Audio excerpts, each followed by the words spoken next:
Stage Pass, Institute of Gaming. For more details, contact 709396596. Hi hello నమస్తే, నేను మీ anchor Shiva. Welcome to iDream media. ఈరోజు నా ముందున్న గెస్ట్ గాయత్రి గుప్తా. తనతో మాట్లాడదాం. ఎలా ఉన్నారు? Good, I'm good. How are you? నేను బాగున్నాను and thank you so much నా పాడ్కాస్ట్కి వచ్చినందుకు. ప్లెజర్. నేను యాక్చువల్లీ ప్రతిసారి ఇంట్రొడక్షన్లు ఇచ్చి అది ఎప్పుడు చెప్తుంటాం, అలా కాదు, డైరెక్ట్గా ఒకసారి మాట్లాడదామని నీతోనే స్టార్ట్ చేస్తున్నాను నేను. యా, రీసెంట్గా నీ ఇన్స్టాలో రీల్స్ కానీ మీ యూట్యూబ్లో వీడియోస్ని చూస్తూనే ఉన్నా. అంటే సొసైటీకి ఏదో చెప్దామని ట్రై చేస్తున్నారు. అంటే మీరు ఫెమినిస్టా? Yes, I'm feminist. ఇప్పుడు ఈ మధ్యన లేకపోతే ఫస్ట్ నుంచి ఉన్నా? అంటే ఫెమినిస్ట్ అంటే బేసిక్గా మీ ఉద్దేశంలో ఏంటి? దాన్ని బట్టి అంటే అమ్మాయిలకి స్టాండ్ తీసుకోవడం, అమ్మాయిలు ఏం చేసినా రైట్ అని అనడం అని నాకు అర్థమైంది. అంటే అది మీ డెఫినేషన్ ఆఫ్ ఫెమినిజం. బేసిక్గా ఫెమినిజం ఏంటంటే ఉమెన్ని ఎంపవర్ చేయడానికి, ఏది పడితే అది రైట్ అనేది కాదు. మీరు నిజంగా మీ వీడియోస్ ఫుల్గా చూస్తే తెలుస్తుంది ఏంటంటే అమ్మాయిలందరూ సుధపుసలు గారు, అబ్బాయిలందరూ చెడ్డోళ్ళు గారు అని పబ్లిక్గా 1,00,000 సార్లు 10 years నుంచి మాట్లాడుతున్నా నాదొక వాయిస్. అది వింటే అర్థమవుతుంది. నార్మల్గా యాక్చువల్లీ నేను ఎలా చెప్తున్నానంటే ఫెమినిస్ట్ అంటే కొంతమంది మన దగ్గర అంటే కొంతమంది ఇప్పుడు ఫెమినిస్టులు కత్తి ఉంటుంది, కత్తితో మర్డర్ చేయొచ్చు, కత్తితో కూరగాయలు కోయచ్చు, ఏమైనా చేయొచ్చు. ఇది నేను బిగ్ బాస్లో ఉన్నప్పుడు విన్నా. అంటే ఇప్పుడు కత్తితో మర్డర్ చేశారు కాబట్టి కత్తి మంచిదా అంటే కత్తిని ఎలా వాడుతున్నారు వాళ్ళ బట్టి మనం డెఫినేషన్ మార్చలేం కదా.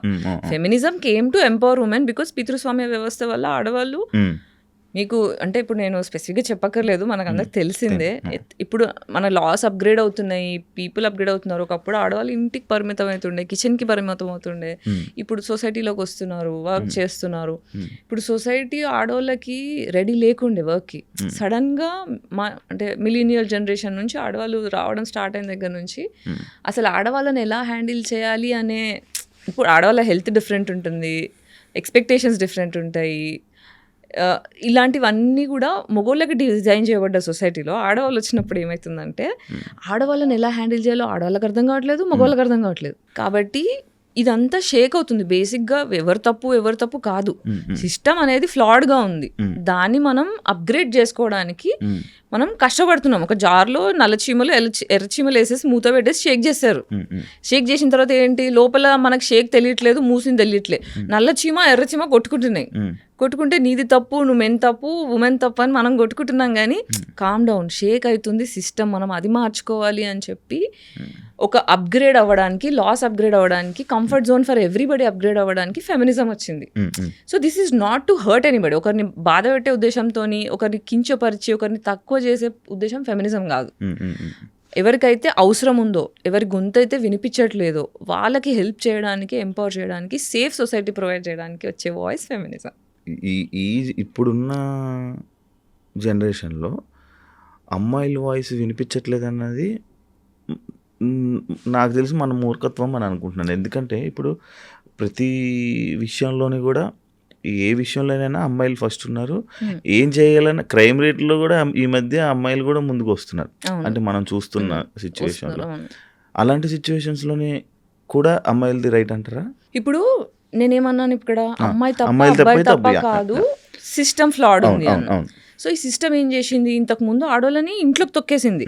ఓకే, మగవాడిని బయట జంతువులా తయారు చేసి పెట్టింది. సో మగవాడు బయట ఎక్స్ప్లాయిట్ చేస్తాడు, ఇంటికి వచ్చి ఆడదాన్ని అబ్యూస్ చేస్తాడు. ఆడది ఎప్పుడు బయటికి చెప్పుకోలేదు, ఇక్కడ నా సేఫ్టీ లేదు, ఇంతకన్నా ఏమన్నా అయితే నేను చచ్చిపోతా అనే భయం కొద్దీ మన జనరేషన్స్ కొద్దీ మన అమ్మమ్మలు నాన్నమ్మలు అంతా మూసుకొని, తగ్గి, అంచుకొని డిప్రెషన్లోకి వెళ్ళిపోయి సైలెంట్ అయిపోయారు. ఇప్పుడు ఎప్పుడైతే ఆడవాళ్ళు బయట పాపులేషన్ పెరిగింది, రావడం స్టార్ట్ అయింది, ఇప్పుడు ఏమైంది, ఆడదానికి మొగోడికి ఎక్స్ప్లోయిట్ చేసినట్టు ఆడది ఎక్స్ప్లోయిట్ అవుతుంది. మొగోడికి చేతిలో కత్తి ఇచ్చి, ఇప్పుడు ఫెమినిజం వచ్చి, ఇప్పుడు అమ్మాయిలు బయటికి వచ్చి, ఇప్పుడు అమ్మాయిలు వైలెంట్ అవుతున్నారు అంటున్నారు. ఇంతకుముందు మొగలు మరి వాయిలెంట్ ఎంత క్రైమ్ రేట్ ఉంది మన దగ్గర, ఎంత క్రైమ్ రేట్ ఉంది. ఆ క్రైమ్ రేట్ ఆడవాళ్ళు ఎందుకు జాయిన్ అవుతున్నారంటే ఆడవాళ్ళు మార్కెట్లోకి వచ్చారు. సిస్టమ్ అనేది మనుషుల్ని భయంలో పెట్టి కోపాన్ని అణిచేస్తే సైడ్ ఎఫెక్ట్ అలాగే అవుతుంది. సో మనం ఏంటి, ఆడవాళ్ళు హీల్ అవ్వాలి, మగవాళ్ళు హీల్ అవ్వాలి. సో మనము మొగోళ్ళు చేసినారు, ఆడోళ్ళు చేసినారంటే yes, everybody is doing, given a chance. అందరికీ privilege of economy, separation of anger, ఈ రెండు కలిసినప్పుడు, పవర్ చేతికి వచ్చినప్పుడు జంతువు తయారవుతారు. ఇప్పుడు కర్చే కుక్కకి మురిగే కుక్కకి డిఫరెన్స్ చెప్తాం. ఇప్పుడు నా దగ్గర కుక్క ఉంది, ఆడు కరవడు, ఎందుకంటే వాడికి కడవాల్సిన అవసరం పడకుండా ప్రేమగా పెంచిన. అదే ఇంట్లో కొంతమంది కరిచే కుక్కలు ఉంటాయి, వాడిని కొడతారు, కట్టేస్తారు, దానివల్ల ఏమవుతుందంటే కరుస్తాయి. అది ఆడకుక్కన మోడకుక్కని సంబంధం లేదు. సో ప్రేమలో పెరిగిన వాళ్ళు వైలెన్స్ చేయరు. ఎవరైతే ఎక్స్‌ప్లాయిటేషన్‌కి గురవుతారో, ఎవరైతే భయంలో పెరుగుతారో, నాకు వాల్యూ దొరకట్లే, నాకు రెస్పెక్ట్ దొరకట్లే అన్న కోపం లోపల దాచుకొని పెరుగుతారో వాళ్ళు క్రిమినల్స్ తయారవుతారు. నన్ను అడిగితే మన క్రైమ్ రేట్లో మర్డర్లు చేసేటోళ్ళు, రేపులు చేసేటోళ్ళు, క్రైమ్ చేసేటోళ్ళు, డబ్బులు లాండరీ చేసేటోళ్ళు అన్నీ కూడా ట్రామా రెస్పాన్స్లు. వాళ్ళకి ప్రేమ దొరక్క, వాళ్ళకి రెస్పెక్ట్ దొరక్క అలా తయారవుతారు. యాక్చువల్లీ నేను రీసెంట్గా ఒక పాడ్కాస్ట్ చూసినప్పుడు నాకు అప్పటి వరకు తెలీదు, అంటే లైక్ మీరు సడన్గా ఆ మాట అనేసరికి లైక్ నాకు అబ్బాయిలు ఇష్టం, అమ్మాయిలు ఇష్టం అంటే నాకు అది అంత నాకు పర్టికులర్ పూర్తిగా అర్థం కాలే. అది అది ఎందుకు అలా చెప్పడం జరిగింది బయటికి? సో నేను చిన్నప్పటి నుంచి బైక్యూరియస్ ఉండే, అంటే అమ్మాయిలను చూస్తే కూడా నాకు మంచిగా అనిపించేది. నాకు ఎక్కువ నేను అమ్మాయిలకి అట్రాక్ట్ అయ్యేదాన్ని. అబ్బాయిలు ఎందుకు అంటే ఇప్పుడు నేను ఇంట్లోంచి బయటకు వచ్చేసా, ఒక చిన్నప్పటి నుంచి అమ్మాయికి ఏంటి పెళ్ళి, సంసారం అనేది ఒకటి చిన్నప్పటి నుంచి మనకు పెళ్ళి ఫైనల్ గోల్ ఆఫ్ అమ్మాయి ఏంటి పెళ్ళి. కానీ సొసైటీలో నాకు అమ్మాయి ఇష్టం అనేది చెప్పే ధైర్యం కానీ స్పేస్ కానీ ఇది కరెక్టా కాదా కూడా నాకు తెలీదు. అమ్మో నేను క్రీపీనేమో, నేను కామందురాలేమో, అందుకే ఇలా ఆలోచిస్తున్నానేమో, తప్పు అని నేను ఎప్పుడు ఎక్స్ప్రెస్ చేయలేదు. పెద్దగా అయిన తర్వాత నాకు ఓకే బైసెక్షువాలిటీ ఉంటుంది అని తెలిసిన తర్వాత, బట్ స్టిల్ నేను దాన్ని సీరియస్ చెప్పలేదు. ఎందుకంటే దాన్ని ఎక్స్ప్రెస్ చేసి దాన్ని ఎంబ్రేస్ చేసేంత సేఫ్ స్పేస్ లేదు. నేను ఎక్కువ సర్వైవల్ మోడ్లో పెరిగాను, సర్వైవల్ మోడ్లో తిరుగుతున్నాను, సర్వైవల్ మోడ్లో బ్రతుకుతున్నా. కాబట్టి ఎండ్ ఆఫ్ ద డే నా సేఫ్టీ, నా డబ్బులు, నా హెల్త్ ఈ మూడిట్లో కొట్టుకోవడం వల్ల I never explored my sexuality. నాకు ఏది ఇష్టం, నేను ఏది కావాలనుకుంటున్నా, ఓకే ఇది ఉంటే నాకు హ్యాపీ ఉంటుందా అని ఎక్స్ప్లోరేషన్ నేను ఎప్పుడు చేయలేదు. నాకున్న రిలేషన్షిప్స్ బ్రేకప్స్ అయినాయి కానీ అవన్నీ కూడా ఒంటరిదాన్ని అయిపోయా. నాకు ఫ్యామిలీ లేదు, నాకు ఫ్యామిలీ కావాలి అంటే మొగుడు నుంచే వస్తుంది ఫ్యామిలీ. సో నాకు అమ్మ నాన్న ప్రేమ మిస్ అయినా, నేను ఊహ తెలిసినప్పటి నుంచి నాకు అమ్మ నాన్న ప్రేమ లేదు. సో నాకు వచ్చే లైఫ్లో నాకు జస్ట్ లైఫ్ పార్ట్నరే కాదు, నాకు పేరెంట్స్ కూడా కావాలి. నాకు ఇంట్లో నాకన్నా పెద్ద, అంటే చిన్నప్పటి నుంచి ఇంట్లో పెద్దదాన్ని, మళ్ళీ బయటికి వస్తే కూడా అందరూ మెంటల్లీ చిన్నపిల్లలే ఉన్నారు నా చుట్టూ. I have been emotionally mother to all my friends. So అట్లా మెంటల్లీ చాలా టైర్డ్ అనిపిస్తుంది నాకు.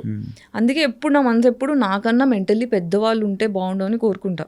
ఆ పెద్దవాళ్ళు ఎక్కడ అమ్మ నాన్నలో దొరుకుతారు, అది ఎక్కడి నుంచి వస్తుంది, లైఫ్ పార్ట్నర్ దగ్గర నుంచి వస్తుంది. కాబట్టి ఆ ఒక్క family I want to belong somewhere అన్న ఆశ కొద్దీ నేను రిలేషన్షిప్స్లో పడ్డా. కానీ గివెన్ ఎ ఛాన్స్ సింగిల్గా ఉన్నంత ప్రశాంతంగా లేదు. ఎందుకు అంత, అంటే లైక్ అంటే కొంతమందికి అలా అనిపిస్తుంటుంది. కొంతమంది ఏమనుకుంటారు, రిలేషన్షిప్స్లో ఉన్న వాళ్ళు అదే చాలా మంచిగా ఉన్న వాళ్ళు ఉన్నారు. రిలేషన్షిప్ తప్పనట్లే, నాకు ప్రశాంతంగా ఉంది రిలేషన్షిప్ లేకపోతే అంటున్నా.